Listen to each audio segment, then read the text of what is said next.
Hi everyone, welcome back to Improve Work podcast. Today we have as a guest Chris Dyer.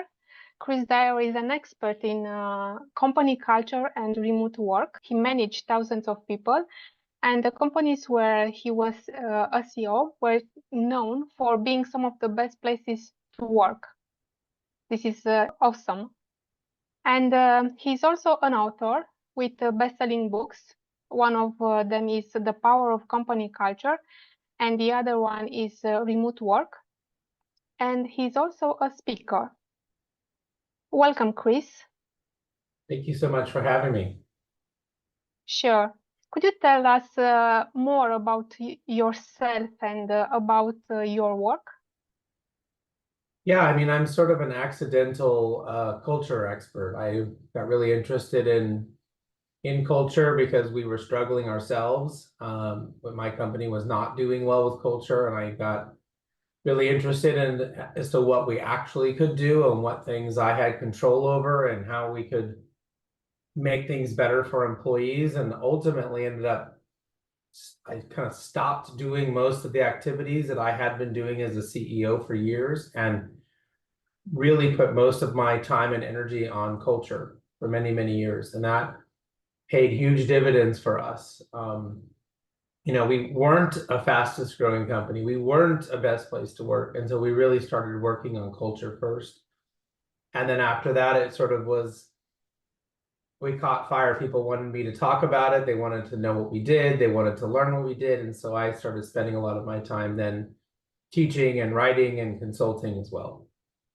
So you created a blueprint so other companies can use. Absolutely. Yeah. I mean, because I was looking for a blueprint when I wanted to change, and there wasn't one out there. There was pieces of things, ideas, but there wasn't a blueprint specifically that could tell me exactly what to do very quickly. So, I can tell someone in 20 minutes what they really should do, and that took me years and years to put together into something that is understandable in a short period of time. Mm-hmm. But you are an expert in other fields also, because today we'll talk about tough conversations and your skills in HR field, or how you want to name it, is larger than company culture, right? Yeah, and I think this is an extension of company culture. I mean, once we Yes. get the culture working correctly, we get it working for everyone. So employees and leaders and managers and the owner, everyone is happy with how the organization works and operates and that we are doing well. Ultimately, then we need to start to have healthy conflict. And if we're going to grow and we're going to innovate and we're going to not stay where we are, we're not going to be stagnant. We have to be able to argue and we have to be able to deal with things. And we all know along the way, we're going to have a difficult boss or a difficult employee or a difficult client. And knowing how to work with those people and deal with them is a really important skill. And I think it's kind of like the last piece of Mm-hmm. what makes good culture is being able to deal with people who don't agree with you, who you maybe don't like, you don't really want to go have a beer with after work, but like they're a really important part of the process. They are very talented and smart and they can help us, but like maybe you just don't get along with them. And how do you figure that part out? Yes, and conflicts may be occasionally. So we don't have to have all the time conflicts with the employees or between employees. I think that this can be sporadic, maybe Yeah, accidentally, yeah, and yeah. conflicts are inevitable, I think, in every relationship. They are. And if we deal with it in a healthy way and we have good strategies, then we can make sure we feel heard, they feel heard, and that we come up with a good solution in the end, as opposed to just being mad. Yes. So, how do you define tough conversations? Ultimately, I think a tough conversation is one in which you're dealing with a difficult person. Um, if we were on this earth by ourselves and no one else existed, right? We wouldn't have any conflict. We would go out for the day and there would be no conflict. Our only thing we would have to deal with is like, where do I find food or water? But we would have no conflict. And so conflict happens all day long because of other people. I mean, partly because of ourselves, but I mean, in that relationship, there's another person there that doesn't want to do exactly what you want to do or doesn't see the world exactly how you see the world. So it is, that sort of important relationship, and we're constantly having them. We can have them. I mean, my last senior team, we got in arguments all the time, and yet we were very close. We really worked well together. We were friends outside of work, but like in those meetings, we would fight hard for what we thought was right, and we would argue about different ways to maybe tackle a different problem or deal with, a new initiative. And that was healthy. That was good because they felt comfortable enough to tell me that they thought I was wrong, as opposed to just keeping their mouth shut because I signed their paycheck. How do you see conflicts? How do you approach conflicts? Are a problem? Can conflicts be a way to grow, to develop? How do you see conflicts? I mean, conflicts can be a place for growth. They can be a place for finding clarity. They can also be terribly annoying and a complete nuisance and something you have to get through with somebody who just isn't where you're at. I mean, sometimes it's not always a positive thing, but sometimes it's a necessary evil in order to continue moving forward. It's kind of like running a marathon. At some point you get thirsty, at some point you get a side ache, at some point you want to quit. I mean, there are these necessary, difficult things you have to do if you want to reach the end of that race. And I think sometimes conflict is a part of that. It's a necessary thing that we have to do that will get us where we want to go. Now, I always try to frame this for people that there is healthy conflict. There are difficult people who we just don't get along with. And then there's a third category of like inappropriate behavior. There's bullying behavior. There's behavior where someone is trying to use their power to get you to do something that's not okay. Those people, I'm not talking about that. Those people need to be cut out. They need to be, if you're in an organization, maybe they need to be reported to HR or to your boss. I mean, there is a certain group of that conflict that can happen that's inappropriate behavior. We need to be careful that those, I'm not saying that that's okay. I'm not saying somebody has to deal with someone who's harassing them or bullying them or those kinds of things. Those should be dealt with differently. What I am talking about is maybe you and I are on the same project and we just keep totally disagreeing, and you like to talk a lot and I like to just quickly make a decision, and we have just different styles, and how do we figure out how to work together in a healthy way?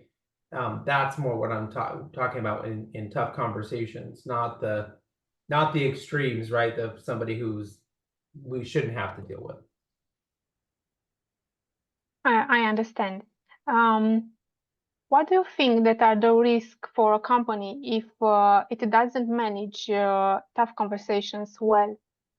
What can happen? What are the costs?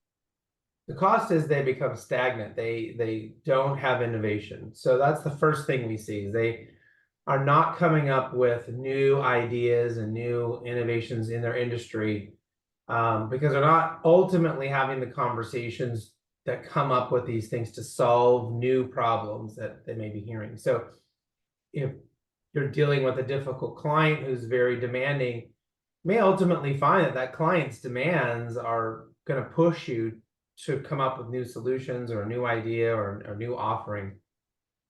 And if we don't deal with them and that client goes away, then we kind of stay the same. So that's the first thing. The second thing is, if we don't deal with this, we end up losing our best people. Because if there is unhealthy conflict and there is this constant fighting and there's never a resolution and no one ever feels like they're being listened to, then our best people, who have the easiest mobility to go get a new job, right? They're the A performer, they're the top employee. It's very easy for them just to go find another job, get paid more, go work for somebody else where they don't have to put up with an unhealthy or toxic culture. And so you lose your top people and you're left with everybody else in the middle. Again, it's just reinforcing that stagnation, that we're just going to keep kind of doing what we're doing. And companies can survive that way for a long time, not very well, but they can survive. But a lot of them just go out of business, or they get sold, or they get into a bad situation because they don't have their top people there. And they're not making, changes for the better. Mm. They are left with the people that don't find jobs, Right. new jobs. And the work environment is also, I think, very stressful for the people within. And I think that also productivity can be affected by this. Absolutely. Yes. Can you give us an example of a case study that you encounter and walk us through the steps that a manager, a team leader, or an entrepreneur can follow to solve these kind of situations in a professional way and in a healthy way for the company and also for the people involved in the tough conversation? So I always remind everybody that there's this really cool thing called Google, and there's even another new cool thing called ChatGPT that can help you. Like we have incredible tools to help us figure out what to do. It's not like you need to be an expert. You don't have to go read 100 books to figure this out.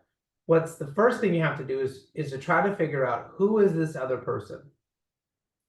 And what is their personality type? Do I feel like they're a little bit of a bully, a little bit of a control freak? Are they, a slacker? Are they lazy? How would I describe them, and how would other people describe them? Do we have a word or two or a label that we might give them that, even if it's not exactly accurate, what is it we think that person is that's causing us to have this conflict?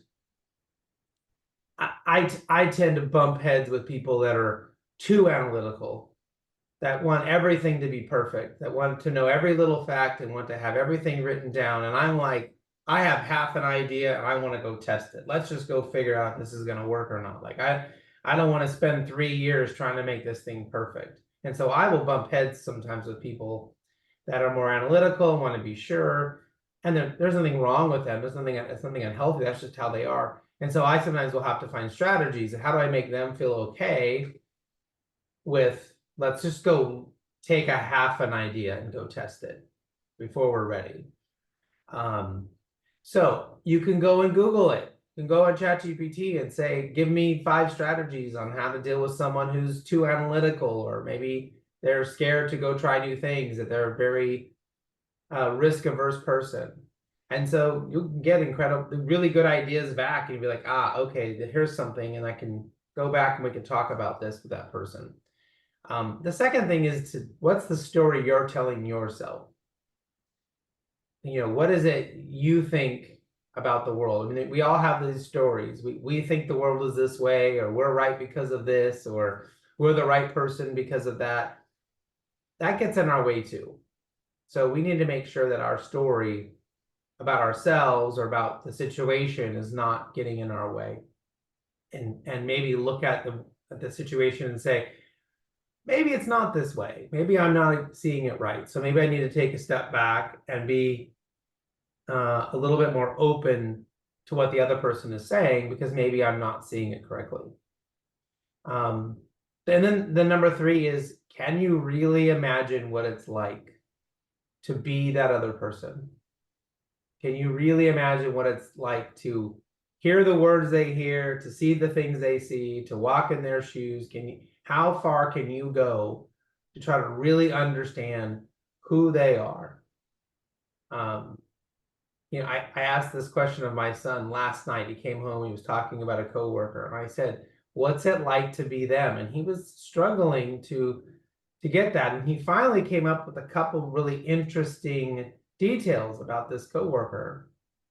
And you could kind of see it resonated for a second. He realized that there was something else going on with this other person that's not about work, that's not about them, not about their relationship. And he needed to kind of maybe he needs to go back and deal with that first before he can ever deal with the little things that are bothering him. To really understand that other person. Mm-hmm. Do you think that a conversation between an open conversation between the two people involved in a conflict can help if in this conversation they would try to understand each other to find out the other person's perspective, but in a calm way, after the nerves were calmed down and they are more relaxed? Yeah, especially if they have to work together on a long-term basis. That's going to be an important experience for them.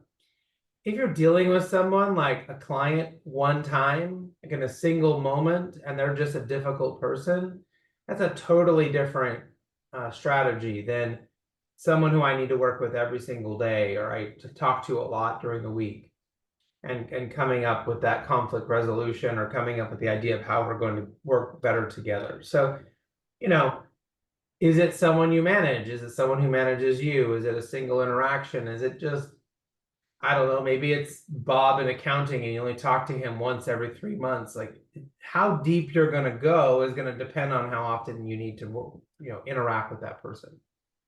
Mm-hmm. And how big is the conflict? I think that if it's a small conflict, maybe it doesn't matter, and we maybe we don't pay so much attention. But if it's an important conflict with important results, maybe we will pay more attention. For sure. Absolutely. I mean, because we all know we have small annoyances and small interactions that could be better, but there's only so much time in the day. The other thing, though, to remember on that is that we all are responsible for our 50%. So our half of that relationship. So make sure that you're showing up your best and that you're doing everything you can to communicate well, to be open to new ideas, to listen to the other person. You do everything you're supposed to do, regardless of whether or not the other person does. But if you do everything you're supposed to do, and that is within your control, not their part, not what they're supposed to do, you will notice a pretty big improvement overall in every relationship you have. How can we know what is our part? What can we do to have good relationships, or what can we do to manage ourselves well in a conflict, to add value and not to escalate that conflict with our behavior or responses? Yeah. Our part is to be good listeners. Our part is not to make assumptions. Our part is to make sure that we are repeating back to them what we heard, so we're getting clarity, that we ask good questions. Sometimes it's open-ended questions, the who, what, where, when, getting those so we get information. And sometimes we need to ask closed-ended questions, yes or no. If you're trying to get someone to agree to do something, asking a yes or no question is a much better way to go. So knowing when it's the right time to ask which type of questions. Also, if you feel like you're getting upset and you feel like you are not able to handle yourself well in a situation, it's okay to stop, to reschedule, to say to this person, it feels like we're kind of getting, off track here, or we're having a hard time. Why don't we take a break and talk again in an hour, or talk again tomorrow? Sometimes I think we try to keep going and push through it, but then we get so emotional and upset that we end up doing something to make the relationship worse. So that's what I mean about controlling our 50%. We need to show up and be our best. And that also means preparing. You might need to write down questions. You might want to think about what the other person might say, what they might be feeling, so we can do our own preparation. And last but not least is if you're dealing with somebody who's really, you just feel out of control. You feel like every time I deal with this person, they drive me crazy. I don't know what I'm doing, or I can't ever get them to do what I want, or to agree, or whatever. sometimes you need help. Like sometimes it's okay to bring another person with you, another coworker, your boss, or somebody else who can help you communicate better with that person. We don't always have to do it by ourselves. Yes, I think that, and I think that this will help because the third person comes with maybe another perspective and with a fresh perspective because they are not involved. They don't have emotions involved in that conflict, and they can see, I think, better. Yeah. Depending on the person, I don't know, depending who is involved in the conflict. If it's a specialist, sure, I think that that person will bring more clarity in the relationship. Yeah. Do you have in mind a specific case you handled in your companies? You mean like a specific conversation? Yes, you don't have to, of course, you don't have to give names or, but what was the conflict? What was the issue? And how did you handle it? Sure. So, um, I can think back to we had a client who was upset that something had happened.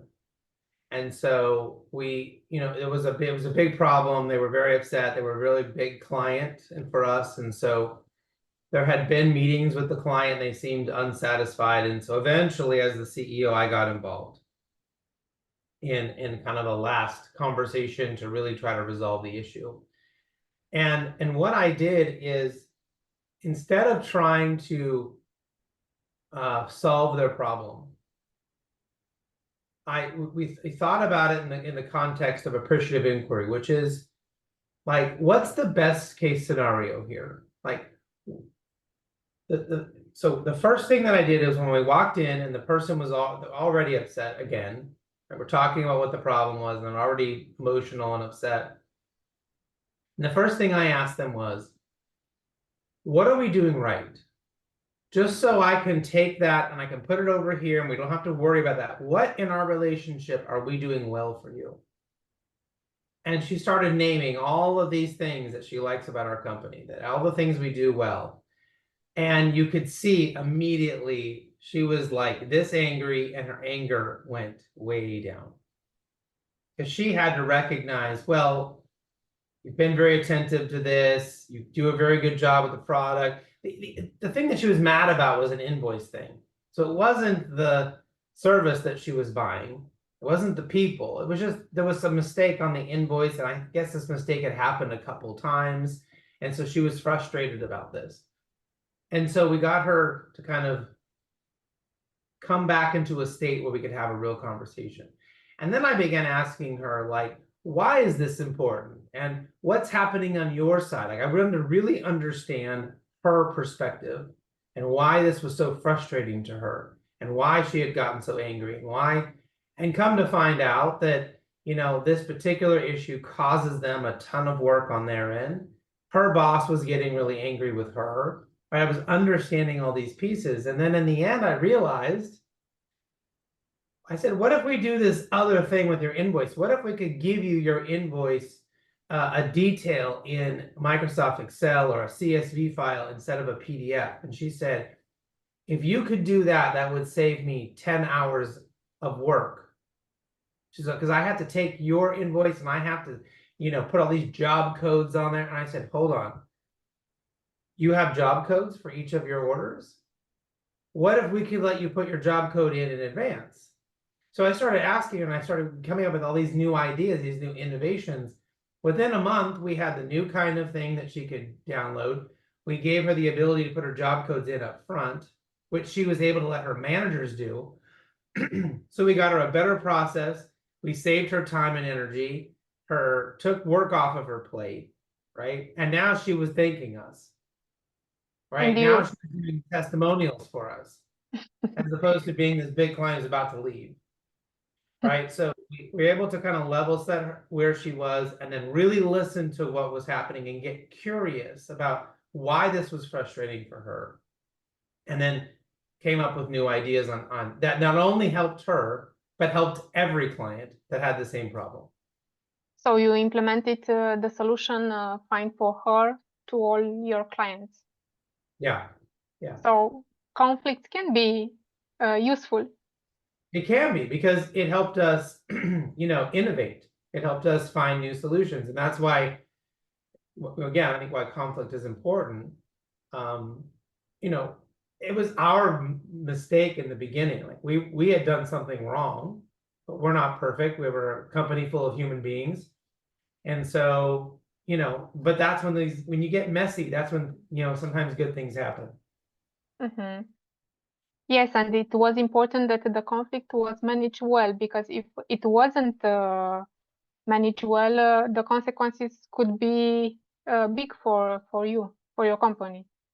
We would have lost a client that was probably 20% of our business. I mean, it would have been a Wow. really big problem. We may have had to lay people off. We may have had to, who knows what would have happened. It would have been a really big problem. And so, but when I walked into that meeting, I had to eliminate that fear. That fear could not be driving me, because otherwise it would have been, oh, please stay. We'll never do that again. We're so sorry. We'll have 3 people look at your invoice before it goes out to make sure it's okay. Like, we would have come up with solutions that were not good. So, instead of taking the approach of like, let's not worry about them leaving, let's just find out what's really going on and what's really causing them to be upset. And that turned out to be a much better way to do it. Mm-hmm. So you find out what bothers them, what are their problems, and you solve their problems with your discussion. Yeah. So this is an approach that I think can be applied in every conflict, finding the other person perspective, try to understand their points of view, their pain points, why they are frustrated, and discontent with the situation, and find solutions to their problems, or their or on the things that they don't like. Yeah. Yeah. I mean, and that was a situation where we had an ability to do something. I've been in situations where you're just dealing with somebody who just wants to be mad and just wants to be difficult. And there isn't a solution. It's more of a, can we come to an agreement about how I'm going to act and how you're going to act so we all can get along? And that's different too, but it's still listening, and it's still trying to understand who they are. Mm-hmm. And do you have some advice for those who are in conflict situations to manage their emotions, to control their fears, as you control your fears, so they can go into discussions feeling empowered and having control over themselves? Preparation. So like we talked about before, trying to figure out who you think they are, and researching strategies on how to be effective with that person. Practice. So write down the questions you think you might want to ask, be prepared to talk about certain things, kind of think about what you might say. If they say this, then I might need to say that, and having some of that practice ready to go. Mm-hmm. And then being persistent. So there needs to be certain boundaries. If that person is being inappropriate, then we need to stop them and say, hey, that's not okay. We're trying to figure this out, but I need you to not, insult me. I need you to not raise your Mm-hmm. voice at me. So you have to be persistent about what the rules are, what the boundaries are inside of that relationship.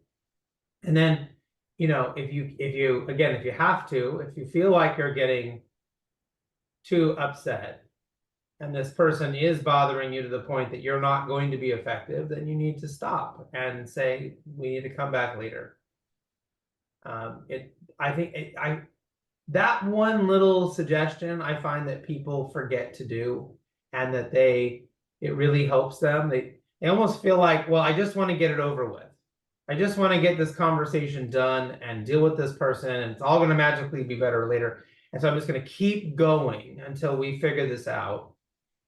But then you end up yelling and screaming or saying something stupid yourself. I mean, you end up not being your best self because this person is driving you crazy, and you need to stop and pause and then come back, right? And now there's some other smaller strategies that are very specific to the person, right? If you get someone who's a real hothead that gets really, upset easily, sometimes I would just let that person talk and talk and talk and talk and let them, they're almost like a balloon. You let all the air out of the balloon and then we can talk, right? Somebody else who doesn't talk, who's not telling me anything, who's being really resistant, I might need to start off and do all the talking and really share and be open and show them that I care before I can get them almost filling up, right? Filling them up so that they can feel comfortable talking. So there are these different strategies based on the person, and that's why it's really important to know who you're dealing with. So our attitude in the conversation is important and influence the other person too. Yes. We can be a model for how we want them to act in the conversation. Yeah. And what can a person do in a conversation like this if they feel that they don't get to any resolution? They can't get an agreement with the other person. Maybe they have strong opinions too. Maybe they have a powerful position in the company. So maybe the person who is right has a lower position, but because of this, he or she doesn't have the power or is not convinced that it's right for her to continue with that argue, because this person can suffer maybe cost in how the other person, maybe his boss is treating her later. So how can the status be out of the conversation and don't influence the result? I mean, sometimes, again, you need help. So if you don't feel like you're getting where you need to get, is there someone else who can help you deliver that message and communicate that? There's a famous book called The 48 Laws of Power. And one of the laws is a thing called a cat's paw, which is, can you use somebody, basically this monkey uses a cat's paw to get what he wants out of the fire. So he doesn't have to burn his hand. Somebody else burns their hand to get the thing out of the fire in this little fable. In work, it could be, well, maybe your boss gets along really well with somebody else. And can you talk to that person about how you might approach it and what might happen? And maybe they would help you have that conversation and talk about that thing with your boss. So, sometimes we're just not the right person to deliver the message. Sometimes it just isn't, maybe they're not going to listen. Maybe there's a conflict there. Maybe they don't value your opinion. Maybe you're not experienced enough and they're not going to listen. And those are all things that probably shouldn't happen. Those are negatives. But if you want to be effective, sometimes you just need to get somebody else to help you. Are there situations in which it's best for us to leave the argument, to leave the discussion and let the other person win, even if we know that that person is wrong? Yeah, so we want to be effective and try to negotiate the best outcome that we think is possible. In most cases, you want the other person to save face. You want them to feel like, we don't want them to feel like they lost. I'm not necessarily sure you always have to make them feel like they won, but we definitely don't want them to feel like they're going to lose in this situation. People are much more worried about losing something than they are at gaining something. So this is a cognitive bias that people feel the emotion that occurs if you lose $10 or 10 euros or whatever somebody's currency is versus winning $100. Winning $100 is not as good as losing $10 is bad. We hate to lose things. So if someone feels like they're going to lose, though, even if it's a small loss, right? That's going to hurt a lot more. So can you make them feel like they're winning? Can you make them look good? Can you make it the resolution, even if they think it's their idea, even though it was your idea?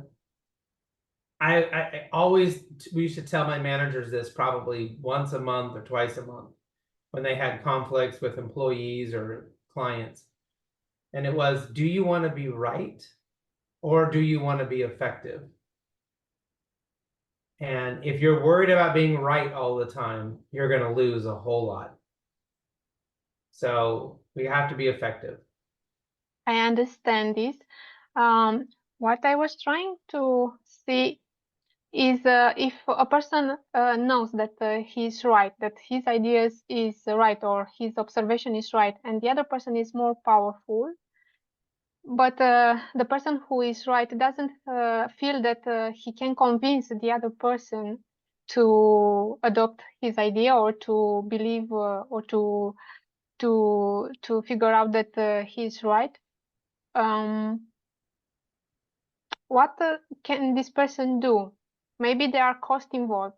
It's not just our self-esteem or or our pride involved in these situations. What Yeah, can I this mean, person do? again, prepare, practice, be persistent, get help. But at some level, if that person has more power and then they ultimately don't agree with you and they're going to do what they want to do, I mean, we don't It's get to win their, we don't get it's to their win every responsibility. argument. Yeah. Yes, they So have to take the cost too. yeah, but the other thing we can do as well is if we have done everything we can to help that other person understand, and we have done our best, we have done our 50%, and then that person makes a different decision. Mm-hmm. We should then go and we need to support them, and we need Mm-hmm. to do our best, and as opposed to being passive aggressive and, well, if you're going to make that decision, I'm not going to help you, and I'm going to sit over here and I'm going to pout, I'm going to Mm-hmm. cry in the corner because you didn't go with what I wanted. Once that person who has that other power makes that decision, if that's our boss, now we need to go and do our best to support them on the direction that they chose, even if it's not as good, even if it's going to be terrible, right? Because that will then reflect on them and not on us, right? So if we're going to do our best and we're going to show up and help as best we can, let them figure out that maybe that wasn't the right decision. They're going to feel better about the relationship with you, that you showed up and still helped them. You still supported them, even though you didn't think it was right. Mm-hmm. Assuming that this decision isn't going to hurt somebody or isn't unethical or whatever. We're just a difference in opinion. I mean, that, then you gotta show up and do the work, because this happens all day on teams. We got 5 Yes. people with 5 ideas, but once we make a decision, we need everyone to support that decision, or else we're going to fail no matter what. Mm-hmm. Because I think in companies, not all the people, not all the employees know how to communicate well, how to handle these situations. Maybe they don't have the skills necessary. How can companies help their employees to be better in conflicts? Certainly, I do a lot of trainings for companies, so getting outside help, getting consultants and trainers can be great. Talking about it in our meetings. I think it's, if you do a project or you do some sort of something with your team, to go back at the end and have a meeting that says, this is like in Scrum and Agile, we call this a retrospective. But how did it go? We just did this thing. How does everyone think it went? What went well? What could we have done better? Next time, if we do this, what will we do differently? And that's where we can start to talk about the conflict, right? Or I might say, well, yeah, we did good, but Danielle and I were really late on this one thing and it caused the whole project to be delayed. So next time we really need to make sure we have the time in our schedules to work together to get this thing done. Right? We might talk about where we kind of failed. That's a really healthy way to talk about it and how to get better the next time. When So we just have these conflicts and then we just forget about it and we don't talk about it, then it happens again and again and again. yes. So analyzing what happened and how we can improve our behaviors and how we manage conflicts. It's an easy method for everyone. Yes. And they can apply it. Yes. Do you want to add something more about this topic about how to handle tough conversations? No, I think we've given everybody a lot to think about for today. Okay. Thank you very much for sharing your expertise with us. How can people learn more about your work and how can they reach you? Sure. So you can go to my website, Chris Dyer, that's DYER.com. I'd love to connect with anybody on LinkedIn. I'm also very active on Instagram and TikTok. So if you're on a social media platform and you hang out there, find me, let's connect. I have lots of content there. I don't know if this works outside of the United States. I do have a text thing, 33777. You could type my name, Chris, and get a free PDF with some different ideas. So if that doesn't work, if you're not somewhere where that text will work, you can also email me or go through my website on my contact form and ask for the free culture PDF. I'm happy to send people some ideas and things about how to organize our meetings a little bit better. Thank you very much, Chris. Thank you. Bye-bye.